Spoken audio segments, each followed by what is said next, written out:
Okay. Hmm. Hello, I am Nathan, but the truth. Um, you guys have been blowing up social media with Project 2025 as though it's the end of the world. Um, you guys, Project 2025 is equivalent to the run up to the Civil War. Okay. It's getting the same responses from the slaves on the plantation. And I'm tickled pink because those slaves on the plantation, sorry, I'm rocking the boat here. Those slaves on the plantation, they were saying, what are we going to do? Where are we going to go? Oh, this is horrible for us. Not knowing that 4 years later, they'd be free as birds. Okay. From the standpoint of being on that plantation, Project 2025 is the end of Massa hold reins on the plantation. See, and it's hard to understand it without really going in depth at what has been happening. See, after slavery, okay, um, they came up with a different type of slavery, which is why brothers always ask me all the time, the ones who want to be passport bros, man, I want to leave this country, but I hear y'all talking about the plantation. Man, this ain't no plantation. I make good money. I do this. And I just shake my head because on the plantation, you got fed, you got housed, and you worked for that. Okay. And that was a continuum to the day you died. And in the United States, uh, they give you a job. Only thing different is they give you money now. And with that money, you buy a house, you buy your food. And if you get little trinkets along the way, that's fine. But still, that's all you're able to do until the day you die. So you're just a slave that gets money to buy your house and food. That's it. You're not doing anything else. You're not able to go where you want. You gotta have permission. Can't walk down the street. They want to see your papers. You can't fish. You gotta have a permission. You can't hunt. You gotta have permission. See, you can't go get your own food. You can't even collect rainwater in the United States. It's illegal. You can go to prison for collecting rainwater. You cannot do anything. Me, I have what's called a class 3 waste treatment uh, operator's license. Class 3, that means I can even do cogeneration. That means I can take the waste that comes from a municipality. I can store that waste, collect all the methane gas off of that waste. In the process, I could be cleaning that waste and making that water drinkable again. There's a process I take it through. But at the same time, when I take that gas from the solid waste, that's called methane gas. I capture that gas. I can use that gas to heat. I capture so much of it, I could heat a whole city, give a whole city gas. Okay. Um, and from that gas, I could store it in a sphere, pressurize it, and then take a big old turbine engine and feed that gas into that engine, run that engine, and that engine will create, remember it's turbine, it'll create electricity. So now I'm running a power plant. So not only do I have a gas plant, I also have a power plant, and I'm licensed to do that. But nor here at the Philippines, nor in the United States can I use my talents to do that because it's illegal. I'm not free to do that. You do that, you put the power company out of business. They come to look for you because you got all your neighbors running around here with free electricity and free gas. Yeah, those things are illegal. You're not free, you guys. There's no free about your lifestyle right now. But when somebody goes draconian on you, you go back with them. You go right with them. I guess what made me a tough fighter in my younger days was because the tougher they got, the tougher I get. I'd stand toe to toe with the baddest of them, knowing I may end up getting my behind whooped, but we're both walking away from there feeling like we got our behinds whooped. And that's the way you should be. You should welcome Project 25 because what you guys are saying in your social media outcries are Project 25 is going to destroy this country. There was no time in American history where a black man lived in a democratic society. No time in American history. I'll give you $1 million if you could name a time in which you lived in a democratic society. It's never been democratic society for you. You're not losing anything. The people want to give up democracy are the same people wanted to give up democracy when you were fighting for your civil rights, your right to vote. They didn't want democracy. If democracy meant that you got a right to vote, they didn't want it. And so ever since then, they have been plotting and planning to get rid of this democratic nation. United States have military installations in over 800 places all around the globe. They're bullying nations one after another, forcing them into what's called a democratic society. And y'all fall for that. They're not democratic. And so when their democracy totally falls, okay, they're going to be pushed out of every country where they're at because they have no reason to be there. What are they going to do now? What's their excuse for being there now? They claim Israel is so democratic. It's a democratic society, the most democratic society in the Middle East. Well, first of all, it's not the Middle East, that's Africa. And second of all, democracy means one man, one vote. That's apartheid there. More than half the population is not even represented. Not even there. There's places they can't even walk down the street. They'd be murdered. They're kept in confines. There's big walls and barbed wire fence holding those people into those communities that they live in. That's not democratic. Okay. So democracy is a lie. So quit getting excited because Massa is getting ready to burn down his house. That's his house, not yours. Okay. Let him burn it. Let him burn it down. Quit getting excited over it. We're going to help him. Okay. Without firing a shot, we're going to help him. And by that, I want you to listen to this brother right here. He's getting ready to start talking to you. And you listen to him and you'll know in my podcast, I've said the same identical thing. Go. We need to come together and do one thing, stop participating. And when we do that, the game is over. When we literally say, Monday morning, we're not going to go to work. Imagine if 30 million people didn't go to work Monday.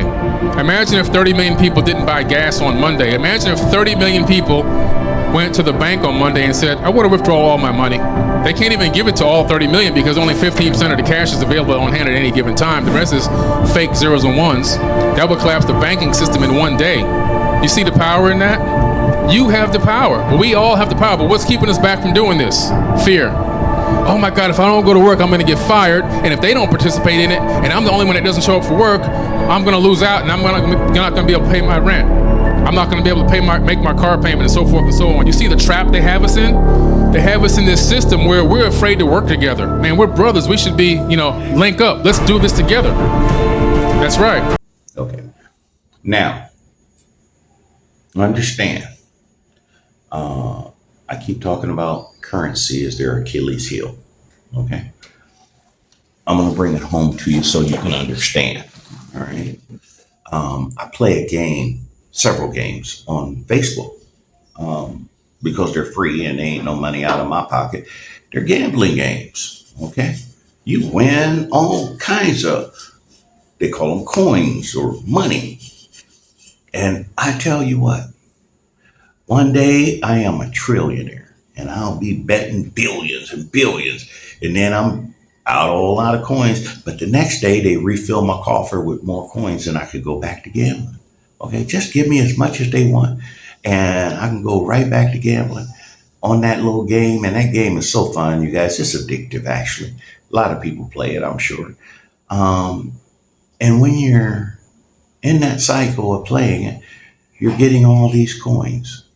And only thing is, I can't go call Zuckerberg and say, hey, man, I want to cash out. He called me crazy. He said, that's a free game. Those are free coins. We can replenish that anytime we want. And I just shake my head. Well, that's the way the American or World Bank is set up. The World Bank says it's had money. United States says it has money, and all these other European countries say they have money. And so they give that money, okay, they for goods and services, and the money don't exist. Now I know you're thinking, oh, but those African countries and Central American countries and Asian countries are selling their resources to Europe and Americas, and they're getting billions and billions of dollars for it. And they're giving billions and billions of dollars to these countries to float wars and stuff. And it just exists in on the computer screen because I want you to take and start watching in your mind a movie that many of you have seen. If you haven't seen it, go watch it. It's called Ocean's 11. And in assembling the crew, the leader of the group had to assure his men that the money they were going after was really there. Because, see, they're not going to want to risk something high risk as this to go after, money and get to the vault. And here there's no money in the vault. And he explained it to them like this. He said, in a casino, every chip that's on the floor, every slot machine that's operating, there is in the vault money to cover that payout. In case every slot machine hit and a guy came through and won on every table and all the chips, every chip in the house, they could pay him right there on the spot because it's illegal for them to operate without being able to pay out when there's a call on the money. Okay, hey, here's the chips. I want my money. They have to give you the money. So the currency is available. United States used to operate that way up until the 1950s. United States money was backed by gold. Then in the 1950s, when they felt big and bad enough to bully other countries, they took gold off the promissory note. Okay, they just made it a promissory note, unbacked by anything. The US dollar is not backed by anything. No currency in the world is backed by anything except what they're trying to create now with BRICS. They want to back that by gold. So in other words, if you get a piece of paper that's a US dollar, it's worthless. Sure, you could trade it at the store or this or that, but when a call comes on the bank to produce, say one of those, because we know they got money, one of those Arabs, they got billions of dollars, and I mean with a B, billions of dollars showing up on their bank account. Say they called Chase Bank and said, okay, I want 25 billion US dollars here tomorrow. They could not produce it. They could not come up with that currency. Okay. They would do some ham hawing and shucking and jiving, but they would not be able to give up the currency. because it don't exist. All the trillions of dollars that are coming up on bank accounts and all that don't exist. It's just like Zuckerberg's Facebook gambling games. There's no currency backing that up. It don't exist. They can take and blink it out and blink it in anytime they want. It's like a computer game. And if you don't believe me, why don't you look at Venezuela? See, everybody plays with the World Bank. If you mess up, they do what's called sanctions. They freeze all your bank accounts, that country's bank accounts, and everybody in that country's bank accounts. They freeze it because they own it. They own the computer's program. When they go to look at their account, it shows a zero. It went from billions down to zero, just in the blink of an eye. So what Rahman is saying, good run on the bank. And what I've been saying is one act of civil disobedience, and all of a sudden you got a whole bunch of brothers sitting up talking about on a Friday saying they're going to go to the bank and go and start cordoning off certain cities in the United States, bringing attention to it. See, giving them a weekend. You give them a weekend, that's the worst thing you can do. Because people start hearing of it and scuttlebutt, and the United States will shut down their internet. Trust me, they will shut down the internet in that country. But all over the world now, it's spreading like cancer now. People know that there's thousands of black folks lined up in maybe 10 or 12 cities all across the country at banks waiting on Monday morning. People going to the ATM all weekend, and the ATMs are going to shut down. That's going to be the number one indicator. Oh shit, ATM shutting down all over the world. And what'll happen?